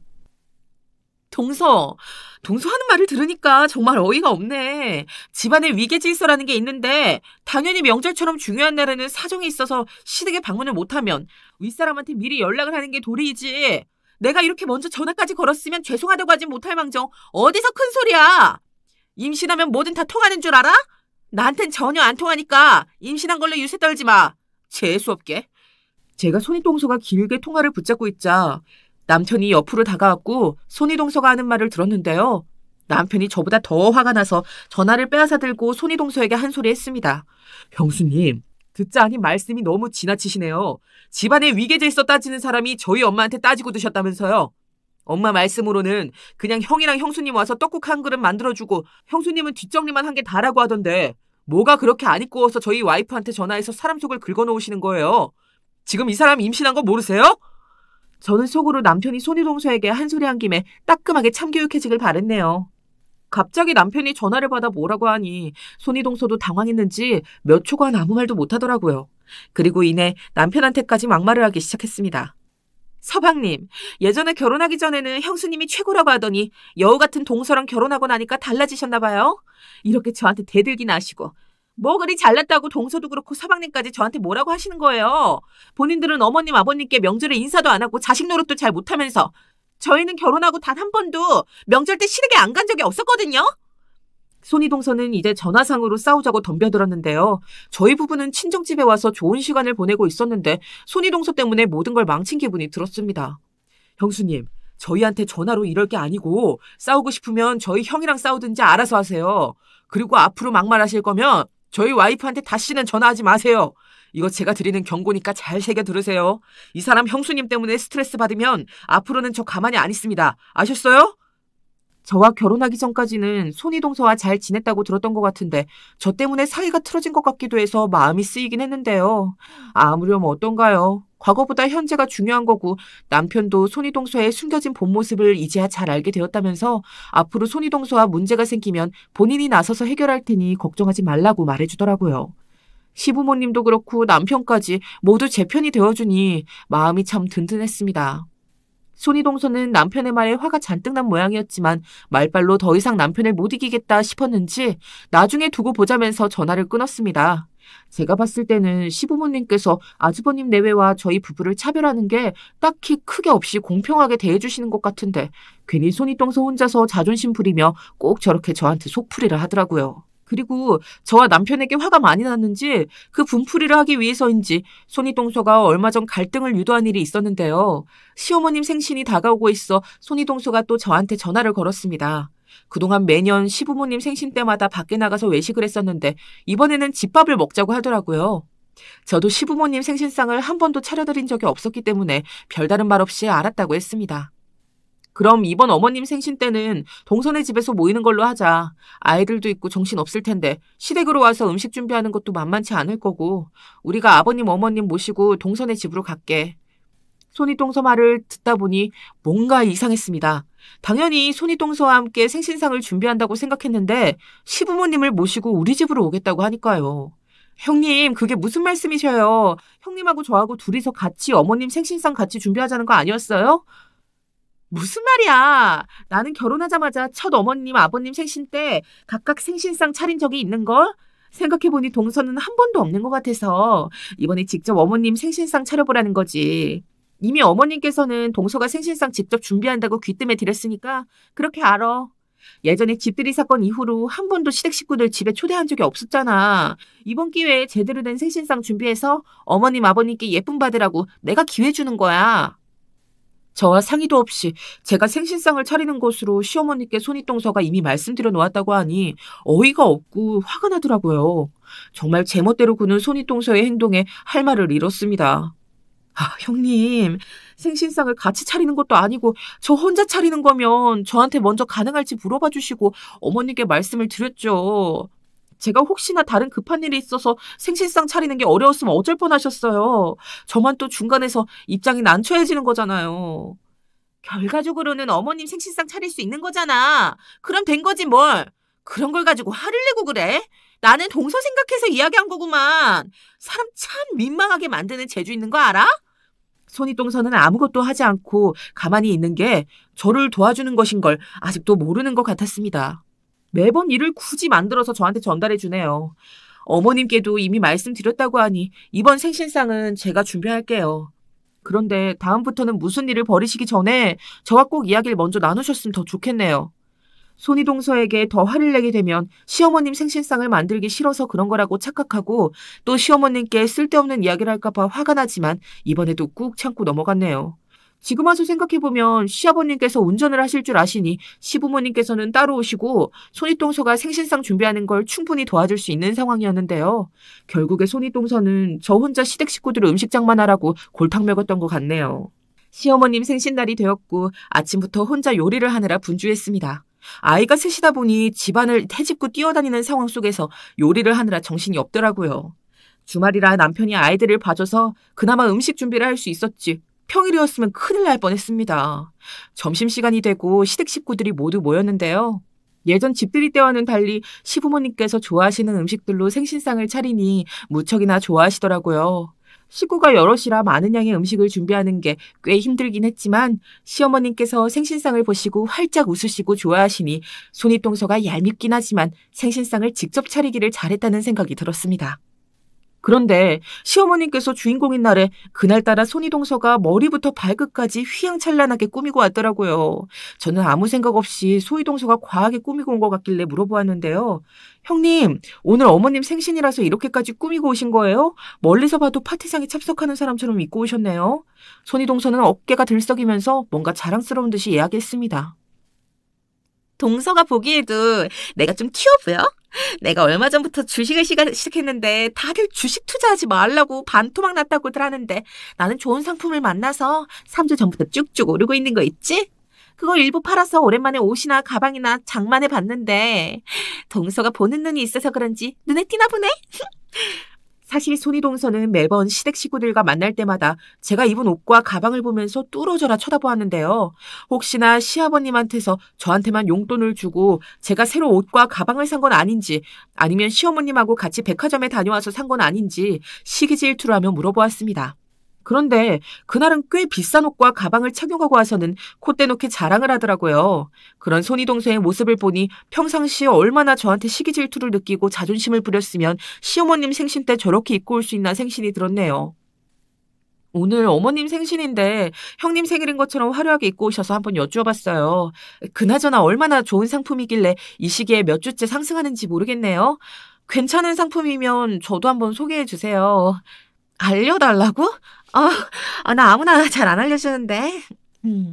그럼 고급 정보니까 다른 사람한테는 알리지 말고 동서만이 알고 있어. 내가 아는 지인한테 전달받은 정보인데 앞으로 몇 주간은 계속 쭉쭉 오를 거야.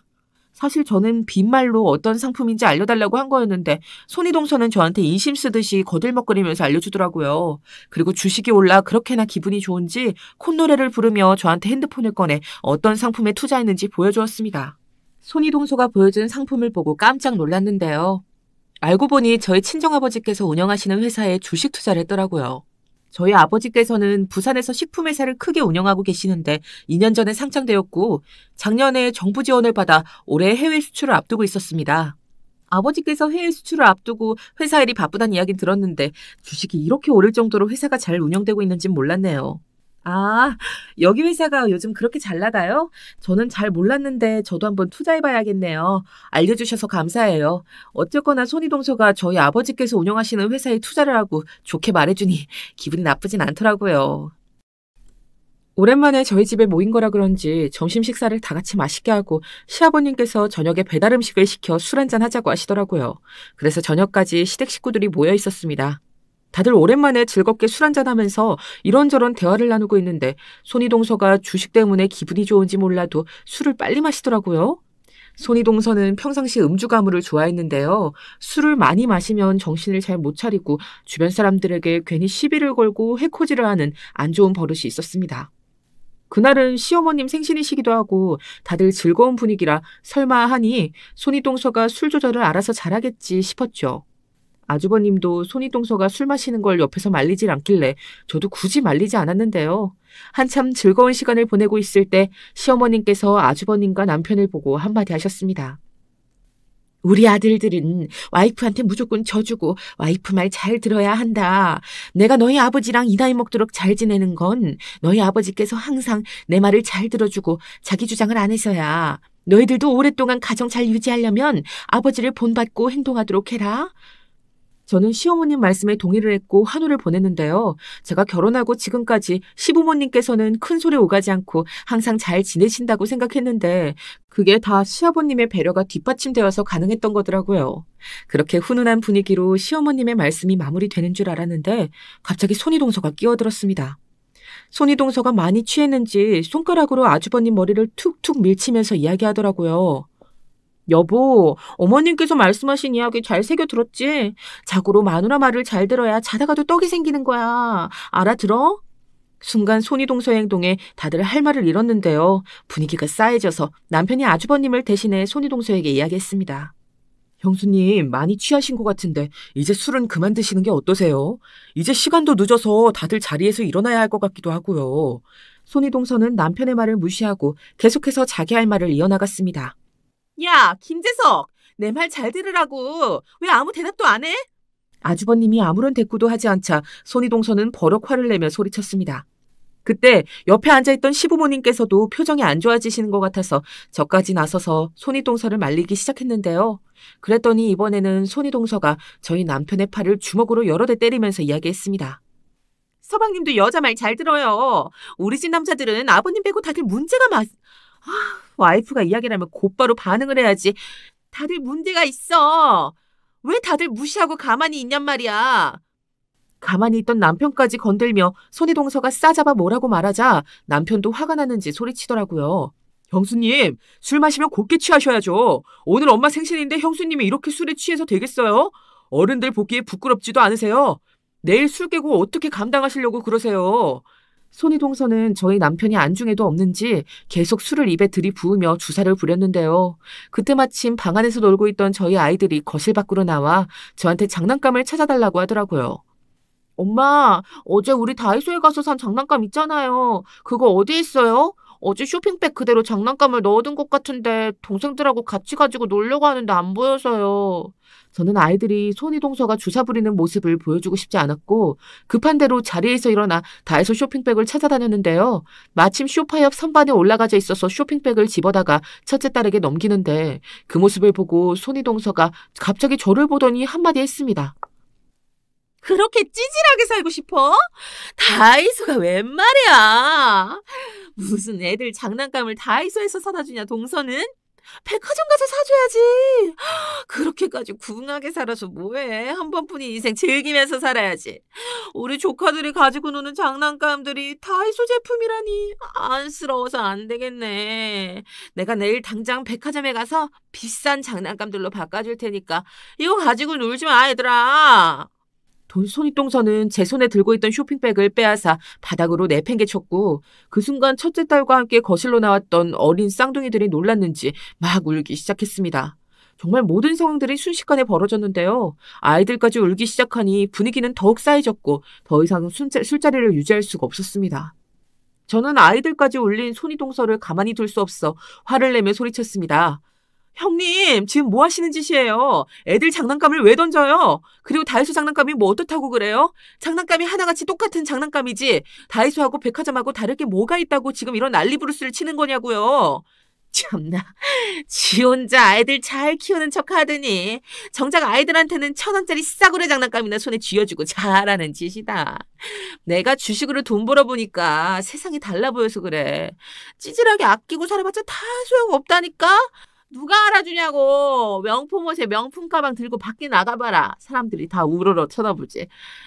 찌질하게 좀 살지 마, 동서. 손이동서의 선을 넘는 발언에 손이 부들부들 떨렸습니다. 마음 같아선 손이동서의 머리채를 쥐고 흔들고 싶었는데 술 취한 사람하고 똑같이 행동하고 말해봤자 저도 같은 사람이 되는 것 같아 참았는데요. 무엇보다 시어머님 생신인데 손이동서를 자극할수록 집안 분위기만 안 좋아지는 것 같아 그만두었네요. 그리고 그때 시부모님께서 더 이상 안 되겠다 싶었는지 밖으로 먼저 나가더라고요. 그리고 뒤늦게 아주버님도 손이동서의 팔을 붙잡아 나가자며 끌어당겼습니다.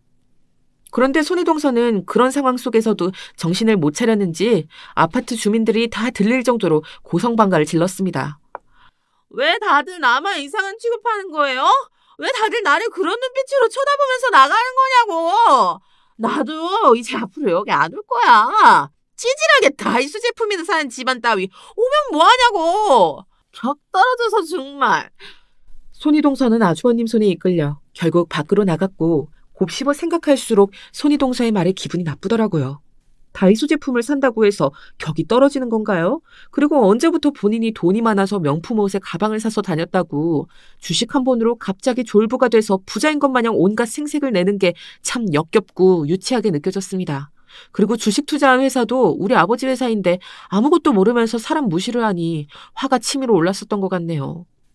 그렇게 시어머님 생신 파티의 시작은 좋았으나 끝은 손이동서 때문에 망치고 말았는데요. 그 다음날 본인도 민망했는지 손이동서에게 전화가 왔더라고요.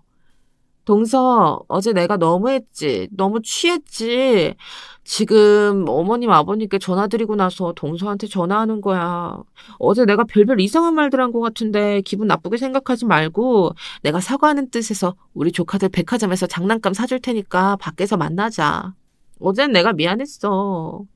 저는 어제 하루 종일 시어머님 생신상 차리느라 시댁 식구들 비위 맞추느라 너무 힘들고 지쳐서 그냥 집에서 푹 쉬고 싶었는데요. 손이동서에게 그동안 미안하다는 말 한마디를 들은 적이 없었는데 어제 한 일에 대해선 정말 미안했는지 저한테 사과를 다 하더라고요. 형님, 이제 앞으로는 가족들하고 술 마실 때 적당히 드세요. 어제 식구들이 형님 한 사람 때문에 얼마나 진땀 뺐는 줄 아세요? 그리고 오늘은 그냥 집에서 쉬고 싶어서요. 아이들 장난감은 마음으로 받은 걸로 생각할 테니까 굳이 백화점까지 안 가셔도 돼요. 에이, 아직 화가 덜 풀렸구만. 생각해보니까 조카들 장난감을 한 번도 안 사다 준 것 같아서 이번 기회에 내가 마음먹었을 때 사주려고 하는 거야. 어제도 이야기했지만 다이소 싸구려 장난감 가지고 노래하는 거 보니까 마음이 안쓰럽더라. 찌질하게 자존심 부리지 말고 그냥 내가 사줄 때 백화점으로 나와. 손이동서는 술이 깼어도 정신을 못 차렸더라고요. 어제 안 그래도 저한테 찌질하다고 하고 우리 애들 장난감이 다이소에서 산 거라고 개무시했는데 이참에 참교육을 해줘야겠다는 생각이 들었습니다. 그래요, 그럼 형님이 얼마나 돈이 많은 줄 몰라도 우리 애들 장난감을 사준다고 하니까 안 그래도 백화점에서 받은 게 있었는데 그거 사주시면 되겠네요. 지금 나갈 테니까 백화점에서 봬요. 저는 몸도 마음도 피곤하긴 했지만 손이동서를 이대로 두다간 안 그래도 저를 아랫사람이라고 하대하는 판에 돈까지 없다고 무시하는 것 같아 백화점으로 나갔습니다. 이번에도 손이동서는 머리부터 발끝까지 비싼 옷과 신발, 가방으로 무장을 했더라고요. 그리고 뭐가 그리 당당한지 턱을 치켜들고 백화점으로 들어갔습니다. 저는 평상시 쌍둥이들을 데리고 밖으로 나갈 때 전동차가 있으면 좋겠다는 생각을 했었는데요. 쌍둥이라서 전동차도 2대가 있어야 하니 돈이 많이 들어서 살지 말지 갈등을 했는데 손이동서가 먼저 나서서 사준다고 하니 이때다 싶었습니다. 그런데 제가 사려던 전동차가 독일에서 수입해서 들어온 제품이라 전동차 한 대당 50만 원이 넘었고 2대를 사면 100만 원이 넘는 가격이었습니다. 손이동서는 이 정도까지 돈을 쓸 줄은 몰랐는지 전동차 가격을 보고 주춤하더라고요. 형님, 아무래도 이건 비싸서 안 되겠죠? 평상시 쌍둥이들 사주려고 눈여겨봤던 건데 아무래도 형님이 사주시기엔 무리가 있는 것 같네요. 손이동서는 꼴에 자존심을 부리겠다며 카드를 저에게 건네주며 이야기했습니다. 참나, 내가 동서처럼 찌질한 사람인 줄 알아? 내가 말했잖아. 주식으로 돈 많이 벌어서 조카들한테 이 정도 사주는 건 껌값이나 마찬가지야. 내가 많은 상품에 100만 원 투자하면 그 다음날 배로 불어있는데 이 정도 사주는 게 무슨 대수라고. 동서는 주식한다는 사람이 어떤 상품에 투자해야 하는지도 잘 모르지? 내가 일러준 상품에 투자하라니까? 내가 돈 벌게 해준다고 했잖아. 손이동서는 계속해서 비아냥거리며 주식 투자로 돈을 번 것에 대하여 자부심을 드러내는데요. 그런데 화가 나는 건 저한테 찌질하다면서 계속 비하를 하니 저와 저희 아버지 정체에 대해서 밝혀야 할 것만 같아 지갑 속에서 명함을 꺼내며 이야기했습니다. 형님이 말한 상품이요. 그 회사가 바로 저희 친정아버지 운영하시는 회사예요. 거기 명함에 보이시죠? 그동안 잘 모르고 계셨던 것 같은데 형님께서 저한테 계속 그 상품에 투자하라고 하니까 말씀드리는 거예요. 저는 이미 아버지께서 주식 증여를 해주셔서 지분이 20%가 넘은 상태라고요. 주식에 일가견이 있으신 분이라 제가 드리는 말씀 잘 알아들으셨겠죠? 손이동서는 명함과 제 얼굴을 번갈아가며 뚫어져라 쳐다보았는데요. 한참 뒤에야 사태 파악을 했는지 저한테 말하더라고요. 여기 내가 투자한 식품회사가 동선의 친정아버지께서 운영하시는 회사라는 거지? 그런데 그걸 왜 이제서야 이야기하는 거야? 어제 내가 핸드폰 보여줬을 때 말해줄 수 있었잖아. 그게 무슨 자랑이라고 굳이 이야기해요. 그냥 형님이 저희 아버지 회사에 투자해서 돈 벌었다고 하길래 그러려니 했죠. 저도 한동안 주식 투자는 안 하고 지분만 가지고 있었는데 형님 말씀대로라면 꽤 돈을 벌었겠네요. 손이동서는 제 말에 어버버 했는데요. 그때부터 태도를 바꿔 저한테 팔짱을 끼고 딱 달라붙으면서 이야기하더라고요. 자기야, 나는 그런 줄도 모르고 번데기 앞에서 주름 잡고 있었네. 우리 앞으로 더욱 친하게 지내자. 지분이 20%나 되면 돈이 얼마나 있는 거야? 대체? 이거 우리 조카들 선물은 내가 사주기로 한 거니까 계산할게. 손이동서는 저한테 자기야라고 부르며 친근감을 표시했는데 저는 속으로 속물 같아 보이고 돈 때문에 상대방을 대하는 태도가 달라지는 것 같아 역겨웠습니다. 그리고 손이동서가 저희 아이들 전동차를 굳이 2대씩이나 사주겠다고 하는데 마다할 필요 없이 그냥 선물로 받았네요. 그런데 그리고 나서 하는 말이 더 가관이었습니다. 자기야, 그거 알아? 사실은 나도 일주일에 2-3번씩은 다이소 가서 쇼핑한다. 다이소에 은근 볼 것도 많고 살 것도 많은 거 있지. 어떤 것들은 백화점 물건이랑 다를 게 없어요. 그리고 정말 찐 부자들은 돈 아낀다고 다이소 가지 굳이 백화점을 가진 않아. 알고 보니까 우리 동서가 찐 부자라서 그동안 다이소에서 애들 장난감 사줬던 거구나. 참 사람이 검소하고 겸손해요. 제가 다이소 쇼핑했다면서 찌질하다고 무시할 땐 언제고 이제는 본인도 다이소에 자주 다닌다면서 알랑방귀를 끄는데 어이가 없었네요. 손이동서는 시댁에서 만날 때면 저한테 손윗사람 노릇하느라 시어머님도 가만히 계시는 판에 시집살이를 시켰었는데요. 그 이후로는 본인한테 나중에 콩고물이라도 떨어질 걸 기대하는지 시집살이는커녕 본인이 나서서 시댁 일을 다 하더라고요. 저는 덕분에 시댁에 가면 몸도 마음도 편하게 시간을 보내게 되었네요. 진작에 손이동서한테 저희 아버지나 저에 대해서 이야기할 걸 재력이 이렇게나 좋은 건 줄 몰랐습니다. 긴 사연 읽어주셔서 감사드립니다.